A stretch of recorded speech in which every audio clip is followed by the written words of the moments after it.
बिस्मिल्लाहिर्रहमानिर्रहीम। अस्सलाम वालेकुम। मैं आपकी फैमिली फिजिशियन डॉक्टर कौसर बोल रही हूँ। आइए चलते हैं अपने आज के टॉपिक की तरफ। जैसा कि पिछली वीडियो में मैंने डिस्कस किया था कि वैसे तो हमारे मुल्क में बहुत सारे गवर्नमेंट के भी बहुत बड़े बड़े हॉस्पिटल हैं और प्राइवेट भी बहुत हैं। प्राइवेट कुछ लोग नहीं जा सकते क्योंकि उनको चार्जेस का मसला होता है। सरकारी अस्पतालों में लोग ये कहते हैं कि जी रश बहुत होता है, बहुत देर तक इंतज़ार करना होता है, इसलिए वो वहाँ भी नहीं जाते, जिसके नतीजे में वो हमारी जो छोटी छोटी क्लिनिक्स हैं जो कि पाकिस्तान के हर मोहल्ला में, अंदरून शहर में, पेरिफेरी में, गांव में खुली हुई हैं और वहाँ पे ये ज़्यादातर ये एटीट्यूड होता है कि आपको एक दिन की दवाई जो है ना वो देते हैं। लेकिन उस एक दिन की दवाई में एक पैकेज शामिल होता है जिसके अंदर मैंने आपको पहले भी बताया था कि ड्रिप होती है, इंजेक्शन होती है या टैबलेट्स होती हैं। और ड्रिप के बारे में तो हमने डिटेल बात अपनी पहली वीडियो में कर ली है। आज हम इंजेक्शन्स और मेडिसिन के बारे में बात करेंगे जो कि उसमें इंक्लूडेड होती है। जो इंजेक्शन्स हैं वो मैं आपको पहले ये बताऊं कि तकरीबन 3 से 4 तरह के इंजेक्शन्स होते हैं जो कि वहाँ पर मरीजों को लगाए जाते हैं। उसमें सबसे पहले दर्द का इंजेक्शन आता है। दर्द चाहे जिस मरीज को बहुत ज़्यादा हो रही हो उसको तो वहाँ पे इंजेक्शन लगाना डॉक्टर की ड्यूटी है, लेकिन कुछ लोग हल्की फुल्की दर्द या जिस्म में ऐसे जो है ना कुछ हो रहा है तो दर्द का टीका लगा दें। और दूसरी टाइप का इंजेक्शन होता है इसका एंटीबायोटिक इंजेक्शन। एंटीबायोटिक्स जो इस तरह की क्लिनिक्स पे यूज़ की जाती हैं वो सिंपल एंटीबायोटिक्स नहीं होती, वो बल्कि हाई पोटेंसी एंटीबायोटिक्स होती हैं।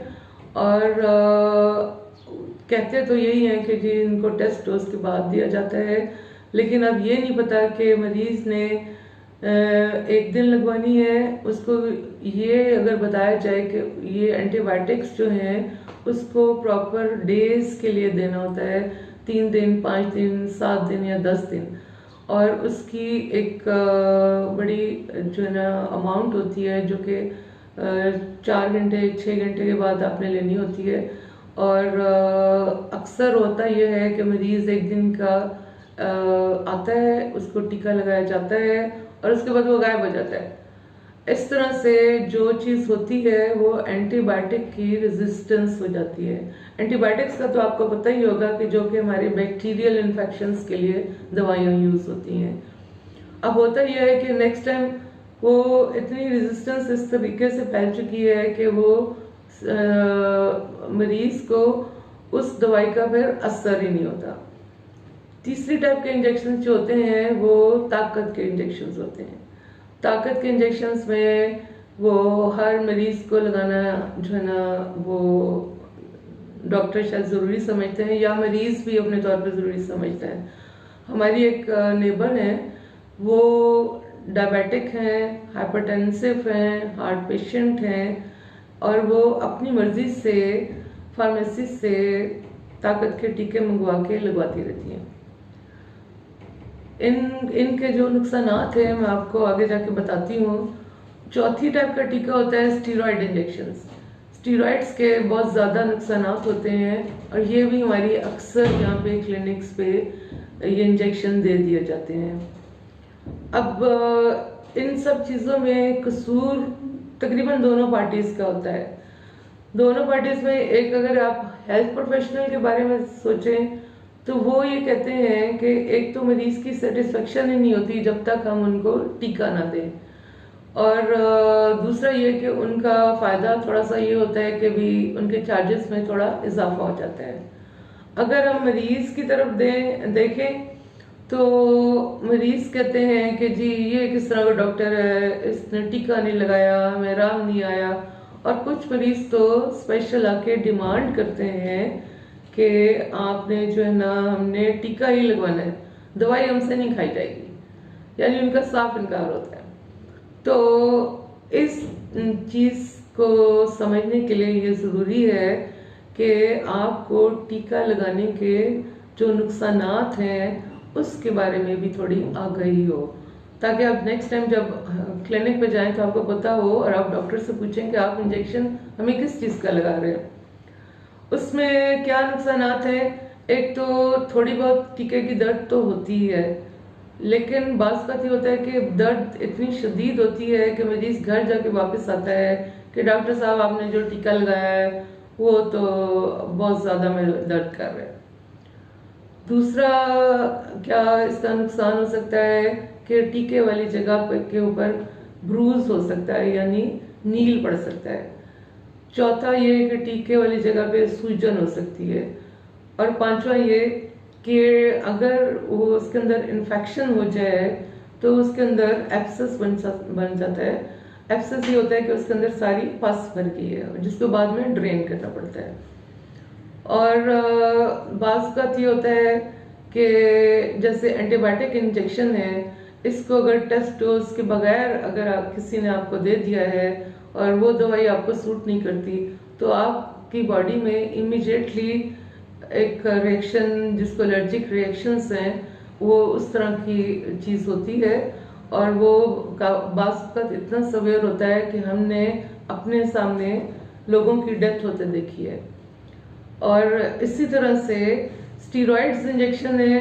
स्टीरॉइड्स क्या है कि एक तरह के हार्मोन्स होते हैं जो कि बॉडी के अंदर होते हैं, और इसके इंजेक्शन ज़्यादातर इसलिए लोग देते हैं कि शायद जल्दी से आराम आ जाएगा उसका ना, लेकिन इसके नुकसानात क्या हैं कि ये आपका ब्लड प्रेशर ज़्यादा कर सकता है, आपका शुगर लेवल ज़्यादा कर सकता है, आपका वेट ज़्यादा हो सकता है, आपकी बॉडी के ऊपर बाल ज़्यादा हो सकते हैं और स्किन आपकी थिन हो सकती है। मतलब इस तरह के इसके बहुत ज़्यादा नुकसानात हैं। इसलिए बराए मेहरबानी जब आप क्लिनिक पे जाएं तो आप उन डॉक्टर साहब से ज़रूर मशवरा करें कि अगर वो आपको इंजेक्शन देना चाह रहा है तो वो कौन सा इंजेक्शन है और क्यों देना चाह रहा है। अब हम अपने नेक्स्ट जो एक दिन की दवाई का तीसरा कंपोनेंट है वो है गोलियां या कैप्सूल। अब ये दवाई जो है एक खुली दवाई होती है और आपको पता है कि खुली दवाई जो है उसके अंदर मिलावट के बहुत ज़्यादा चांसेस होते हैं। और उसमें एंटीबायोटिक कैप्सूल भी हो सकता है, उसमें दर्द की गोली भी हो सकती है, उसमें नींद की गोली भी हो सकती है, उसमें ताकत की गोली भी हो सकती है। लेकिन जो भी आप ये दवाई जब आप लें तो आप कोशिश करें कि आपने एक पैक्ड मेडिसिन लेनी है, खुली दवाई नहीं लेनी।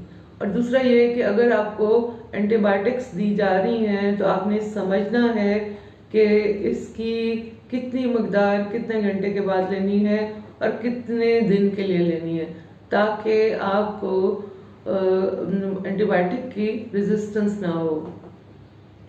इसके अलावा जो है अगर ताकत की कोई मल्टीविटामिन की गोली है तो आप डॉक्टर से अच्छे मल्टीविटामिन्स लिखवा लें, ताकि वो, क्योंकि एक दिन की दवाई से तो आपको फर्क नहीं पड़ने वाला, आप उसको कुछ अरसे तक लेते रहेंगे तो फिर ही आपको उसका फ़ायदा महसूस होगा।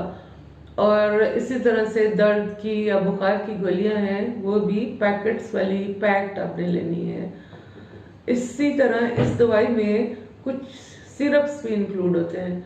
सिरप जो है वो खुले छोटी छोटी बोतलों में आपको दे दिए जाते हैं। ऐसा ना लें क्योंकि इस तरह से दवाई के अंदर बहुत ज़्यादा मिलावट होती है। आप अच्छी कंपनी की डॉक्टर से लिखवाएं कि कोई भी वो सिरप जो आपको देना चाहता है वो एक पैकिंग में हो, ताकि आपको लेने में उसको कितना अरसा लेना है ये भी पता होना चाहिए और कितनी मिकदार में लेना है ये भी पता होना चाहिए, और ताकि आपकी सेहत पर कोई उस चीज़ का बुरा असर ना हो। उम्मीद है आपको आज की ये वीडियो पसंद आई होगी। अगली दफ़ा हम एक नए टॉपिक के साथ आपके सामने हाजिर होंगे। उस वक्त तक आप अपना ख्याल रखिएगा। अल्लाह हाफिज़। अगर आपको हमारी वीडियो पसंद आई हो तो आप इसको लाइक कीजिए, अपने जानने वालों से शेयर कीजिए और चैनल को सब्सक्राइब करना ना भूलिए, बेल आइकॉन का बटन भी दबा दीजिए। और अगर आपको कोई हेल्थ इशू है या आप डिस्कस करना चाहते हो, नीचे दिए गए कमेंट सेक्शन में आप कमेंट करें। हम इंशाल्लाह आने वाली वीडियोस में इसके ऊपर ज़रूर डिस्कस करेंगे।